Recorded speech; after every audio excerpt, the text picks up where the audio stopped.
Assalamualaikum warahmatullahi wabarakatuh. Perkenalkan nama saya Oktaliana Katrin. Saya adalah mahasiswa Universitas Terbuka UPBJJ Palembang dengan nomor induk mahasiswa 8602916666 dari program studi S1 Fakultas Keguruan Ilmu Pengetahuan Pendidikan Guru Sekolah Dasar. Pada kesempatan kali ini saya akan menyampaikan tugas 2 dengan topik peran filsafat ilmu dalam memperkuat ilmu pendidikan. Nah, sebelum masuk ke pembahasan utama, mari kita pahami dahulu makna secara sederhana apa itu filsafat ilmu dan apa itu ilmu pendidikan. Filsafat ilmu adalah landasan berpikir yang sistematis, kritis, dan mendasar untuk mengkaji asal-usul hakikat dan cara memperoleh serta nilai-nilai dari sebuah ilmu pengetahuan. Sedangkan ilmu pendidikan adalah seperangkat pengetahuan yang mempelajari proses membimbing, mengembangkan potensi, dan mendidik peserta didik agar menjadi pribadi yang utuh dan berkarakter. Keduanya saling berkaitan. Filsafat ilmu membantu pendidikan memahami tujuan, metode, serta nilai yang melandasi setiap proses pembelajaran tersebut. Selanjutnya, mari kita bahas poin pertama, yaitu bagaimana filsafat ilmu mengamati dan memperkuat ilmu pendidikan. Nah, hal ini dilihat dari 3 aspek utama, yaitu ontologi, epistemologi, dan aksiologi. Nah, ketiga aspek ini saling berkaitan, tidak dapat dipisahkan. Peran dari ontologi yaitu pendidikan dipahami sebagai upaya mengembangkan seluruh potensi peserta didik, baik dari segi pengetahuan, bakat, minat, maupun kemampuan dasarnya.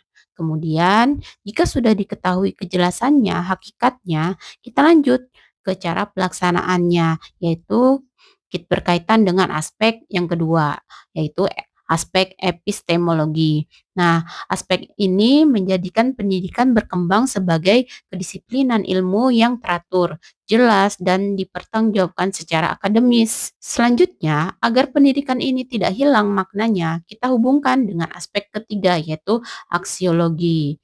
Nah, aksiologi ini sangat berperan penting sehingga pendidikan tidak hanya mengejar kecerdasan intelektual saja, tetapi juga berorientasi pada pembentukan karakter dan akhlak yang mulia. Lalu kita akan membahas berikutnya, yaitu hubungan sebaliknya atau timbal balik. Bagaimana sih pendidikan yang bermakna dan bernilai turut memperkuat perkembangan filsafat ilmu?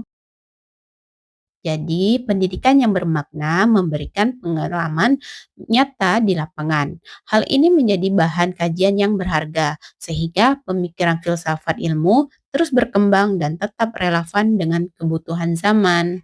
Berikutnya, mari kita bahas mengenai perannya sebagai pisau analisis. Mengapa filsafat ilmu disebut sebagai pisau analisis dalam membedah persoalan pendidikan? Karena filsafat ilmu mampu menelaah masalah pendidikan sampai ke akar-akarnya, sehingga kita dapat menemukan solusi yang tepat dan mendasar, bukan sekedar mengobati gejalanya saja. Agar lebih jelas, berikut saya berikan contoh penerapannya. Kita ambil contoh dalam kurikulum Merdeka yang dapat dibedah menggunakan pisau analisis tadi, seperti ontologi. Siswa ditempatkan sebagai pusat pembelajaran untuk mengembangkan seluruh potensi dan bakat yang dimiliki. Kemudian diterapkan dalam proses pembelajaran. Nah, aspek yang kedua yaitu epistemologinya menggunakan metode yang aktif, diskusi, pengalaman langsung, agar ilmu itu mudah dipahami dan tidak membosankan, sehingga menghasilkan manfaat yang baik. Lalu, peran aksiologi bertujuan membentuk profil pembelajar Pancasila yang berkarakter mandiri dan berakhlak mulia.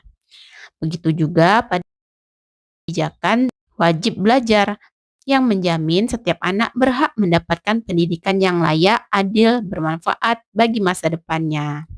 Sebagai penutup, Dari seluruh pembahasan, dapat disimpulkan bahwa filsafat ilmu dan ilmu pendidikan memiliki hubungan timbal balik yang sangat erat. Filsafat ilmu dapat memperkokoh eksistensi keilmiahan serta nilai-nilai dalam pendidikan. Sebaliknya, pendidikan menjadi sarana nyata yang mengembangkan pemikiran filsafat ilmu. Sebagai pisau analisis, filsafat ilmu menjadikan kunci untuk mewujudkan pendidikan yang benar-benar bermakna dan berkualitas.